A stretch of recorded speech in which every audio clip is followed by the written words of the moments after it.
I'm Louisa Barton for the Horse Talk Show, here at the Gypsy Gold Farm Tour with Dennis Thompson, and we've been talking about his adventures in England with the Gypsies and their incredible horses, and we're going to let him tell us the rest.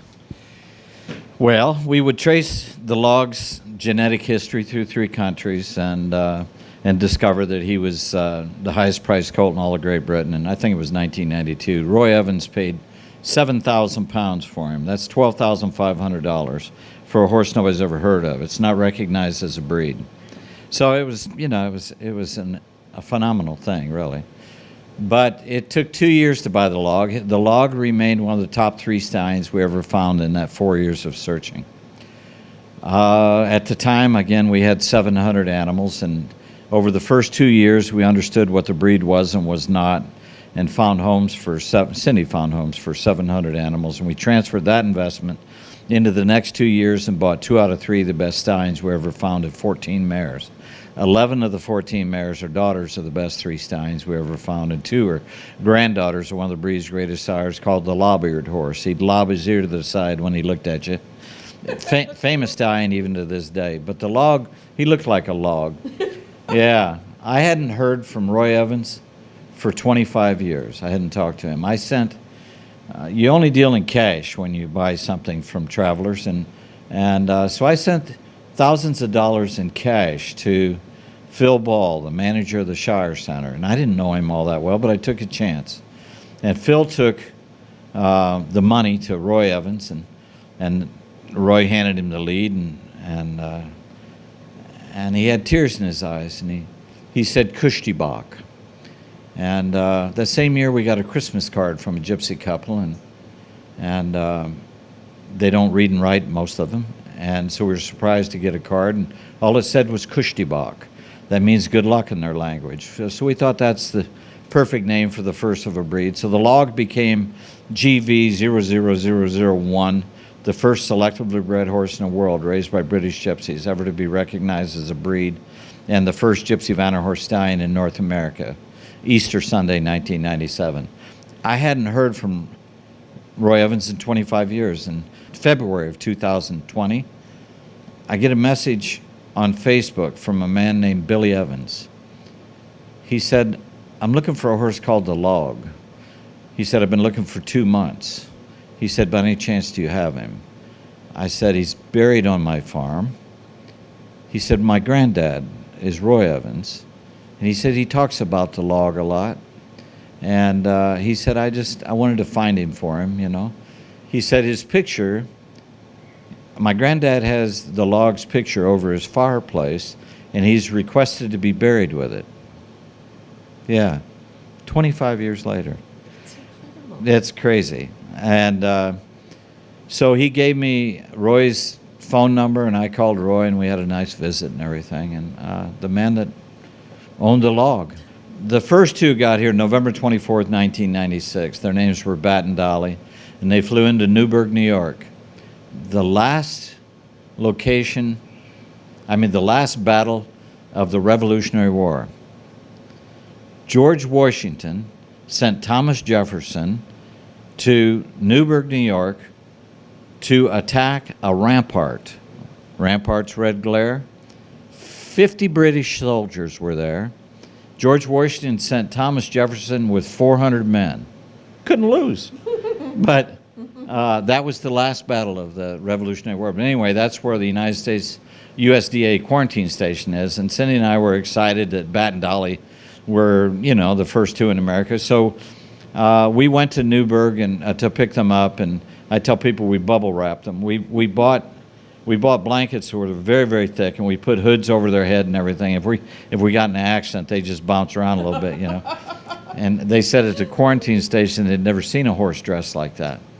But anyway, so on the way home, we had to find a place to stop, and Cindy found this place called Meander Plantation, bed and breakfast with the stables, and it was recently opened by a chef from Chicago and a food critic from Chicago. And so we stayed there and we hit it off with them. And the next day was Thanksgiving. And they asked us to stay. And of course, if a chef and a food critic ask you, you stay. So anyway, they said there's going to be one other family join you. and it was the King Ranch of quarter horse, the foundation of the quarter horse. Right. So Thanksgiving dinner is at the Meander Plantation. The birth of the American quarter horse and the birth of the Gypsy Vanner horse are having Thanksgiving dinner as Bat and Dolly munch hay in stables that was once owned by Thomas Jefferson's father. Meander Plantation was Thomas Jefferson's father's plantation, and under his ownership, it was called Elam, a biblical term that means 7 palms, 7 springs, and peace. So historically, it was just very unusual thing. Yeah. Lots of history in your adventures. Yeah. And history making to actually get that breed registered. Yep. Yeah, we established the world's first registry for a selectively bred horse raised by British gypsies called the Gypsy Vanner Horse Society, November 24th, 1996. Today, there are, I think, somewhere around 8,000 registered Gypsy Vanner horses here in America, and we have a division in Argentina, Colombia, New Zealand, and Canada. So it's grown a lot in 25 years. Yeah. Changed the world. Oh, I don't know about that, but yeah, it's when you do something, they say 50% will love you and 50% will hate you, and I think over 25 years, I'd like to think that the percentages of the lovers have become a little bit more than the percentage of the haters. So anyway, but it's not an easy thing to do, when you become public with anything. There's people that love what you do and people who hate what you do. So that's just part of the human experience, I think. Even Paul McCartney.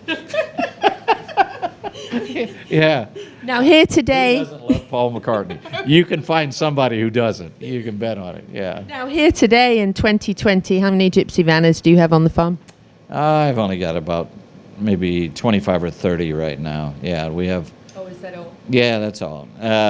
We have 5 mules and 8 donkeys and I think 10 macaws and probably 15 chickens and probably 15 white Belgian racing pigeons. So small inventory right now. Yeah. Way down from 700 and possibly 701, right? Right. If my wife would let me, we'd probably get back up to 700 again, but she keeps the lid on me, which is it's a good thing. Yeah. It's a good thing she can. Somebody needs to, right, Dennis? Yes. Yeah. It gets a little crazy. Aaron was talking earlier about the love of animals and this type of thing, and when you love something, it flourishes. It just does. When I was a little kid, I had grand champion rabbits and ducks and all this type of thing at the county fair, and I'm positive that comes from love. It comes from going out and picking little special things for them to eat and just caring for them in an ultimate way, and every animal lover understands that. So, yeah. Incredible. I've always had an affinity with both Dennis and Erin, and I can really understand why, because the love of the four-legged family is without a doubt one of the most rewarding relationships you'll ever have in your whole life, and you can enjoy it and share it here at the Gypsy Gold Farm for sure when you come and visit them. I hope you'll get the chance. We've got more with Dennis and Erin. I'm Louisa Barton for the Horse Talk Show.